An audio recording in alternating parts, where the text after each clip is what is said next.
I want to go to the core business because you know I'm going to get to Robo Taxi shortly. Yeah. You know, like the things that are good for you are black, chauffeured rides, airports. Those are higher value. And so like my interpretation of reading all the analyst response at least is that they looked at the kind of profit outlook and said, ooh, that's a bit below what we expected. What were the factors behind that if those kind of high value segments are doing great? I mean, it's a good question, right? Look, we had a blowout quarter. And so record bookings accelerating, record profits, never been higher, record cash flow, record customers. Okay, so all that is really good. And what it shows is that customer obsession is what drives profitable growth. Now, there's no question. It sounds like analysts are looking at things like margin. But as you just pointed out, a lot of our biggest growth is actually in the highest value modes, highest margin modes. So we've got a lot of conviction that we're in a good place and only getting better. You and I spent some time together at the end of last year, and we went kind of a bit deeper on the Robo-Taxi plan. Yeah. It's through partnerships. Yep. And it's leveraging what you believe is a strength in fleet management. That's right. Succinctly, update us on everything that's due to happen then, please. Oh, my God. I mean, this is going to be a big year for self-driving cars, right? And let's start with sort of the big picture. When self-driving cars come onto a network like ours, it tends to expand the market. And you would expect that because it's a cool new product. It's reliable. You know, you can kind of space out. You can text and not worry about a driver overhearing a phone call, something like this. So that's really good. Okay, so then what happens is you got to make sure that you're well positioned with all the best players in the market if you're on, you know, in our business.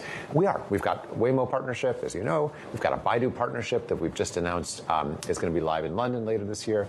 We just worked out an agreement with the city of Hamburg in Germany to be the first robo-taxi provider there. So that's wonderful. So you've got the partnerships, you've got the cities lined up, and now you've got to be able to manage this fleet. And as you just said, this is not the sexy part, but it's so important. You've got to be able to make sure these cars are charged, clean, and ready to go. We have a FlexDrive subsidiary that's been doing that for years. We think we're the best in class, and our goal is to be maybe 5% cheaper than any other place with higher quality to put robotaxis on the network.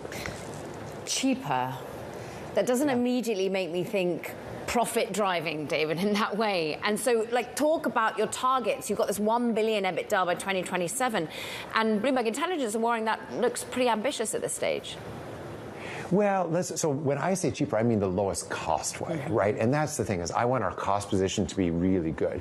To your point, like our goals, which we set out a couple of years ago, are top line growth of 15%, mid-teens year on year. We're very much on track for that. And bottom line growth, getting to $1 billion of adjusted EBITDA, which would be 4% margin. Very much on track for that. But what it means is you've got to be really smart about managing your costs. You've got to be really good about kind of managing your quality. And we're doing really well on both. We've just made progress. As I say, we've had our highest profitable quarter just this past Q4. I think, therefore, go back to the AV world, because there is this ongoing anxiety that the competition is just going to get so fierce. Are you set up to win? What are you saying to convince the investor base they shouldn't be selling off your shares like this? Yeah, I think that the way to think about AVs is they're going to be good for the whole industry, the rideshare industry, because as I say, it's a good new product at a lower cost. And I think why we are particularly well positioned is we have demand that runs to the 2, 3, 4 million people a day level. So we have lots of demand for this. And you know what they want? They want a fast, reliable pickup that's going to get them where they want to go. Sometimes they'll want to be driven by a human, sometimes by a robot, just kind of depends. And so this idea of a hybrid network, I think it's a real strength, particularly when you sort of marry it with fleet management. Is there a case study for you to reflect on in real terms then, like Atlanta Micromobility? What are you learning there? Yeah. By the way, what's the status of it in terms of like fully driverless, etc.? Yeah, for sure. So we're in Atlanta. We still have safety drivers in the car just to make sure everything is going well, and because we want this to be an incredibly high quality, incredibly safe experience. What we're learning is people love it. I mean, this is the interesting thing. People when they hear about AVs, they're often a little skeptical. They sound like, I'm not sure I'm going to be excited about taking a car that's driven by a robot. 5 minutes later, they've kind of fallen in love. And that's kind of what we're saying. Utilization is high? Like, what's the metric? Yeah, super high, super high. Basically, I mean, as much supply as we can get, we can put on the road because there's plenty of demand for these things. I think if you want to look at a case study, for broadly speaking, maybe look at the transition from DVDs to streaming, right? Yeah. It's a similar sort of technology shift. And look how big streaming is today compared to DVDs in the past. It's going to be that kind of wave. David, you know what else I love, a lot of New Yorkers love, is the bikes. And boy, has this snow made things really difficult. Hate to get personal here, but I mean, look at these pictures.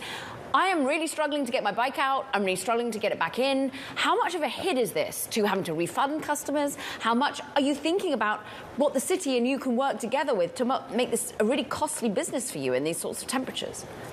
Yeah, I mean, look, this has been a big learning for us. Obviously, there's a huge snowstorm. I'm told that we're about 75% dug out right now, which is amazing, but that takes a lot of work, a lot of just physical labor to make sure that the bike stations are available. I think people have taken something like 500,000 rides in the last couple of days, which is pretty amazing considering the cold and the snow. Anyway, working super closely with the city on it, really making sure that the availability of these bikes, which, as you say, we run behind the scenes as high as we can get it. I asked Bloomberg Tech producer Justin Lau to pop his head out the window and check, because here in the Bay, obviously, we don't get confronted by snow. Yeah. But I went back and read my history about the kind of micromobility part of the business. Mm-hmm. It is a smaller part on revenues basis, but clearly it's still important to you. Mm-hmm. It is. How important? Yeah. I mean, look, as you say, financially it's relatively small, but this is the future. Look, when you talk about AVs, that's part of the future. When you talk about micromobility, once people get on an e-bike, I say this sometimes, it's kind of like meeting a person who's just started pickleball. Like, they have to tell you about it, how amazing this thing is. Same with e-bikes, you know what I mean? So it's like,